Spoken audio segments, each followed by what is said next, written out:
അവൾ ഒന്ന് രണ്ടടി പുറകിലേക്ക് വേച്ചു പോയെങ്കിലും ജനൽ വഴി വീശിയടിച്ച കാറ്റിൽ അവളൊന്ന് സമാധാനിച്ചു. പക്ഷേ അലമാരയുടെ ഉള്ളിൽ നിന്ന് അനുഭവപ്പെടുന്ന സുഗന്ധം അവളെ ചെറുതായി ഒന്ന് ഭയപ്പെടുത്തി. തനിക്ക് അനുഭവപ്പെടാറുള്ള ആ സുഗന്ധത്തിന്റെ 10 മടങ്ങുന്ന വണ്ണം അവളുടെ നാസികയിലേക്ക് തുളച്ച് കയറിയ ആ സുഗന്ധം. ഒരു കുഞ്ഞു ബോട്ടിൽ കണ്ണിലുടക്കിയ നിമിഷം തന്റെ വിറയാർന്ന ഇരുകൈകൾ കൊണ്ട് അവൾ അതെടുത്ത് മുഖത്തോട് അടുപ്പിച്ചുകൊണ്ട് ആഞ്ഞു ശ്വസിച്ചു. ആ നിമിഷം കണ്ണുകൾ നിറഞ്ഞു തുളുമ്പിപ്പോയി അവളുടെ. അച്ഛൻ.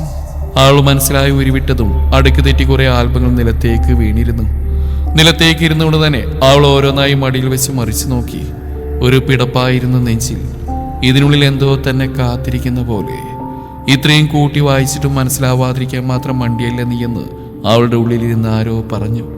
നോക്കിക്കഴിഞ്ഞ ആൽബങ്ങൾ ഓരോന്നായി അവൾ തിരികെ വെച്ചു. പ്രത്യേകിച്ച് ഒന്നും തന്നെ കണ്ടില്ല അവൾ.